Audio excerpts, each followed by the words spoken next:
to another episode of Maximum Purpose, Maximum Profit podcast, where we speak to steward leaders who are using business as a means of addressing our existential challenges of today, like climate change, social inequality, and cyber vulnerability. These are people and organizations who've made a proactive choice to generate positive shareholder returns by addressing the very challenges society is facing today. To them, it is profit with purpose, not purpose after profit. And today, we are very happy to have with us Eugenia Koh, Global Head of Sustainable Finance at Standard Chartered Bank.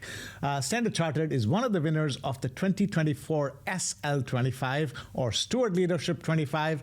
These are projects, 25 projects from across Asia Pacific that we award and highlight that have found profitable or at least financially viable solutions to an environmental or a social issue. Eugenia, welcome to the show. Great to have you with us. Thanks for having me. It's a pleasure. So you are the head of sustainable finance globally at Standard Chartered. Tell us first, how do you define sustainable finance? Yeah, so we look at sustainable finance as providing solutions to deliver not just, business outcomes, but also social or environmental outcomes. And it could mean working with different client segments to achieve that. So from private banking clients who are looking to make investments into some of these kind of issues that are close to their hearts, through to being able to finance businesses, be it in the green space, or even women entrepreneurs, because they are a very big part of social development. So we'll dive into the project in a little bit, but tell me a little bit more about yourself in terms of, you've been in this area of banking for a while now. What drove you here? Yeah, so I kind of fell into this area of banking, to be honest. I started with comms and PR, and I did a stint in CSR. And I think when I was in CSR, I came across the concept of impact investing.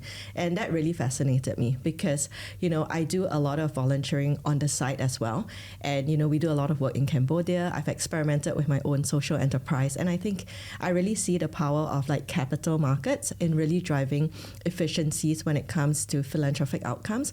Or just social outcomes. And so, when I was at Barclays, I was given the opportunity as well to look at impact investing. And that kind of was my pivot and my foray into the whole sustainable finance space. Gotcha. So what is the ultimate goal for Standard Chartered when it comes to sustainable finance? There's been a fair bit of criticism lately about sustainable finance as a whole. Tell me a little bit more about what is Standard Chartered's aspiration? Yeah, so for us, we have a number of aspirations around sustainable finance, ranging from how we see our role as being able to drive capital to catalyzing finance to some of the world's emerging markets where, capital is often lacking. That's a big area of focus for us.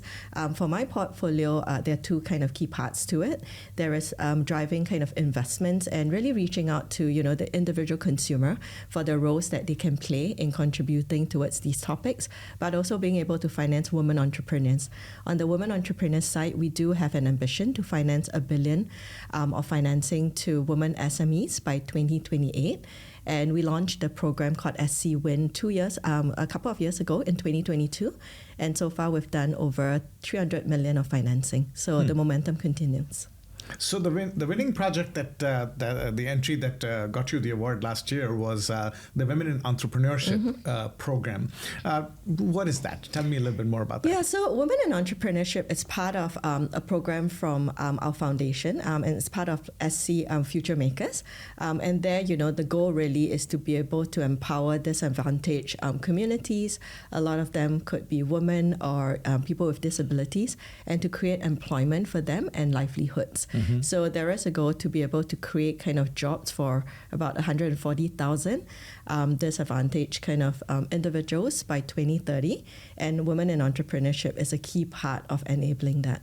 And you mentioned the WIN project earlier. Yeah. So how do the two fit in? Yeah, so I think the way you look at it, the way I like to look at it, it's based on the continuum of capital. So if you think about it, with our foundation, we have the ability to provide grant funding, right? And these tend to be kind of to the startups and, to companies that are just starting out, right? They need the extra boost and they may not yet be ready for commercial capital.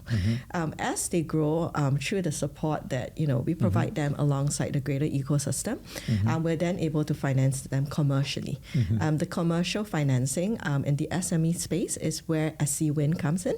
We have a dedicated program looking at financing women entrepreneurs, and it's not just about financing as a product, but really being able to, provide them the ecosystem support from mentorship through to connecting them, with fellow kind of entrepreneurs, but also new clients and customers. So we have a community platform in addition to products which allow them to do so. So the coming back to the Women in Entrepreneurship program, that comes from the foundation? Yes. That is funded through the foundation. Yes. What about the financial viability of it? I mean, these women entrepreneurs, oftentimes with special abilities that you fund through that. Is this a program that actually is financially self-sustainable? Yeah, I mean, I think what's been really interesting is that we see some businesses come through to commercial funding stage. And so, they need some help to get the idea started.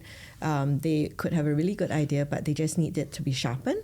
After working with them for a couple of years, potentially, they could become SCWIN clients. And that's how then, so it almost forms like the pipe. Got you.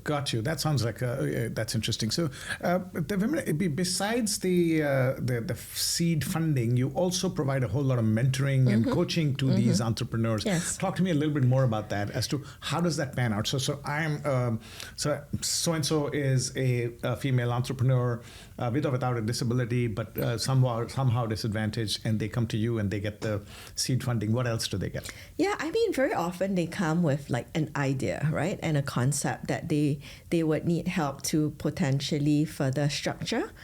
We had one of like the winners. She had an idea around being able to provide good quality, affordable food for chemotherapy patients, right? And a lot of times, a lot of the ideas stem from like a personal experience. I guess working with like mentors that the bank provides, we're able to provide structure around like, how can you think about it from a more strategic perspective, right? Like what's your go-to-market strategy? Who could you be partnering up with? So I think the kind of corporate lens that, we can bring to it with the mentors that we provide helps them further hone it and take an idea to kind of like, a bit more towards like scalability. On average, how many of the Women in Entrepreneurship programs end up with SCWIN? Yeah, I think it's market dependent. So I think for the Women in Entrepreneurship program, so far there have been 19 like successful like startups from it. Some of them are still growing into the SCWIN program. In some of our other programs in Kenya, for instance, we have 7 of the Women in Tech, which is another program that we run, now being SCWIN clients. And we continue to kind of like work with them to bring their businesses further. Why does Standard Chartered focus on this? Yeah, I think, it makes good business sense. I think if you look at a lot of the research, especially around like women entrepreneurs, you will find that they generally tend to be better from a credit perspective. There's a lot of research to say that actually women tend to be quite fearful of taking loans because they want to make sure that they're more than 100% confident that they can pay for it, right? So there is a good business case, right? They're just better from a credit risk, They can create like really powerful businesses. They tend to be quite nurturing as they scale their businesses. So there's good commercial sense. And then secondly, it plays towards, I think, our role as a bank when it comes to emerging markets. We see a lot of the needs in emerging markets, and supporting women businesses to grow does solve for a number of societal problems, from job creation, but also they always say, right, if you support like a woman in her business, you actually support like the entire family, the entire village, and the entire community. So I guess positive spillovers from both a financial and non-financial perspective. So in some of your literature, we saw that women make up 30% of the entrepreneurs that are about to start their lives in entrepreneurship, but they only get what? 8% of VC funding. Of funding. Why is it like that? What are some of the reasons why the market is like that? Yeah, I think one is really, sometimes it sounds a bit stereotypical, but it is true that are proportions of women who may not be as good at pitching themselves. This is where, the programs that we run, which includes, mentoring, but also skills to be able to kind of pitch yourself and your businesses, that comes in very handy for them to take it further. The other is actually the fact that a lot of the women might have like self-limiting constraints, they might therefore, not be going after the VC money as much as their male counterparts. But a lot of it takes kind of just like shifting of like mindsets and kind of like an opening up of mindsets to see what the possibilities are, and also how to evaluate those trade-offs that they might have in their minds, right? For women, a lot of times they might feel like there's a huge trade-off with like family or like kind of like balance. How do they then reconcile that as they scale their businesses? So the seed funding comes from the foundation, the Women in Entrepreneurship program, and then the ongoing commercial funding comes from SCWIN. There's been a lot of focus in your materials, and I saw a video where a lot of employees actually mentor and coach these people. Give me a story of a woman entrepreneur who, all those reasons you were saying, that they may not be good at the pitch deck or they may not be good at something or the other, where they benefited from some of your employees doing the coaching and mentoring, and then that led to a successful business outcome. Yeah, sure. So like, I'll go back to the story I shared about the chemotherapy kind of like food business. So this girl, she was just graduating from like university, and she was quite passionate about the topic because she was I guess a caregiver herself, and she saw like a really big need in the market. So she had a good idea. It was something that we were keen to support. We linked up with one of our colleagues who was able to mentor her to really help sharpen like the direction in which she should take, how she should be thinking about the business, the roadmap. It's not so easy to find partners when you're developing some of these food kind of menus, and so kind of thinking about strategic partnerships, who she can be tying up with that provides her good quality but still affordable kind of options as they work through like the menus. So that was something that how would our a employees banker help with that? Because bankers are very versatile when it comes to corporate planning, and like we work a lot with our clients on many businesses, right? So like if I think about myself in my role, a very big part of my role goes towards advising kind of, or meeting at least with clients who are at a point of pivoting their businesses to thinking about how they can thrive in a low carbon economy. So while my end product could be a product, right, that they could be either taking from a financing perspective or an investments perspective, but actually we go through a whole journey of also advising them, kind of bringing together trends, and there's a lot in terms of like corporate rigor, in terms of thinking about like business plans and kind of like strategic plans, as with all corporates, I think, and a lot of times like the entrepreneur who's starting out, they lack those skills, just the skill to be kind of like doing your 5-year plan, right? Like, what's your business trajectory? Where are you going to grow? How are you going to grow? Kind of like, these are kind of like bread and butter skills that I think a lot of people in banking has, and they can bring to the table. The social benefits are very clear, with everything that you're doing. What is in it for the bank? How does the bank actually benefit, other than just reputational, financially? How? Yeah.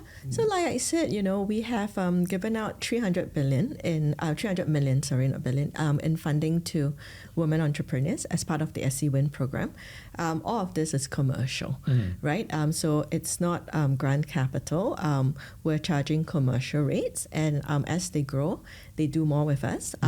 As these businesses go cross border, so I think one of the strengths of Standard Chartered is that we're a network bank. So we help you to kind of go across borders to scale, and therefore, as they go cross borders and they take up more financing products, be it kind of FX, kind of currency type investments, we also kind of grow with them.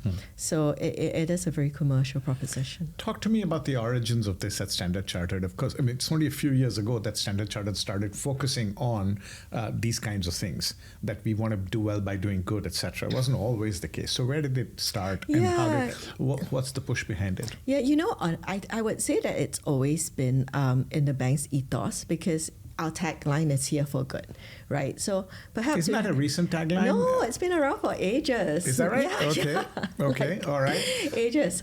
So I guess, actually employees feel quite passionately about the here for good tagline because, we see the advertisements more recently. Yes. Though. Yeah. So it sounds like there is a renewed focus on society and environment. Yeah. So I think it's always been there in the DNA of the bank, to be honest, but we have obviously been more communicative around it, taken out more advertising, put kind of like budgets behind communicating that. But that has always been kind of like the core of like what people have looked at. And actually it's what also attracted me to join Standard Chartered, the ability to kind of drive like good and purpose from an emerging markets bank that was like based out here in the region, really understanding the issues of these markets and being able to effect some change, with the corporate roles that we do. And I know that that's like a feeling that like a lot of my colleagues feel as like they go to work as well. And that really, translates into many things. For instance, at the height of COVID, actually one of the things that the bank did was to give out like preferential financing for corporates to pivot into providing essential services. So as an example, you could have these, I guess, textile manufacturing clients who were not obviously producing like face masks, but they could pivot quite easily if they had capital to start up that production process. And we actually had a like COVID fund whereby we were financing these companies at very preferential rates so that we could do our part to drive that good across like many of our markets. And those ideas came not from necessarily management, but from people on the ground who said that, look, that there must be something that we can do given our roles, and how can we kind of bring it to life? That's one idea. The other big thing from a product perspective is sustainable deposits. We do quite a lot in terms of allowing both the individual investor as well as corporates to take up sustainable like time deposits or saving account deposits with us. And that idea also came from a colleague on the ground. What is a sustainable deposit? So essentially, we do have a whole bunch of assets that we originate on the corporate side of things, right? So on the corporate side, we could be funding these women entrepreneurs. We could be funding like wind and solar projects, so on and so forth. So we size that, right? So let's say we've given out 23 billion in financing. We then say that on the deposit side, we can take up to 80% of this 23 billion. And so you reference the deposits against the sustainable pool of assets that you're financing. So as a holder of a sustainable deposit, what does that mean for me? Do I take a deposit at a lower rate? No, so it's exactly the same rate. Then why is it different from any other deposit? So it's just that whatever your deposits are referenced against against sustainable projects that the bank is financing. So your deposits would not be then financing any projects that are outside of the sustainable framework that we have. So some clients like it because it's the same deposit, as you said, same rates, same type of risk structures, but it comes with an additional sustainability element to it. It's an interesting time to be in sustainable finance, given developments in certain parts of the world. What do you see as the headwinds and challenges ahead? Yeah, I mean, for us in this region, it's still pretty much BAU, given that our clients are mainly, sitting out of Asia, the Middle East, Africa. For our clients that do kind of business with perhaps like the US, that's where, with some of like the kind of uncertainty around policy, there's a bit more of a lack of clarity for them. But otherwise, I would say it's pretty much business as usual, helped a lot by also some of the disclosure requirements that are coming out in our market. So in Singapore and Hong Kong, you would be aware that with the ISB reporting standards, right, the listed companies have to start disclosing their Scope 1, 2, and eventually Scope 3 emissions. And that is kind of cascading down even to the SME book, where SME clients are starting to need to think about it. And so there's been a lot of focus on our end in terms of enabling the SME clients to think about coming up the curve, because we do research on our end as well, and we do see that if SMEs do not think about what their sustainability journeys would look like, they would be cut out of global supply chains and be less competitive. Very good, thank you. So at a time where DEI and wokeism is taking a big beating, in some parts of the world anyway, what is the one advice or learning you would share with other business leaders? I mean, I think, it all boils down to where you started with, right? Like, how can you think about building a business that is profitable and impactful at the same time and not kind of one over the other?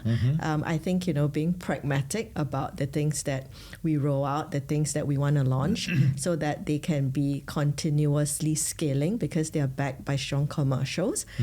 Those are kind of very practical things to be looking at. That gels very well with what we talk about with SL25. The award that you won is all about projects that find profitable or at least financially viable solutions. And I love the fact that you blend both philanthropic capital and commercial capital.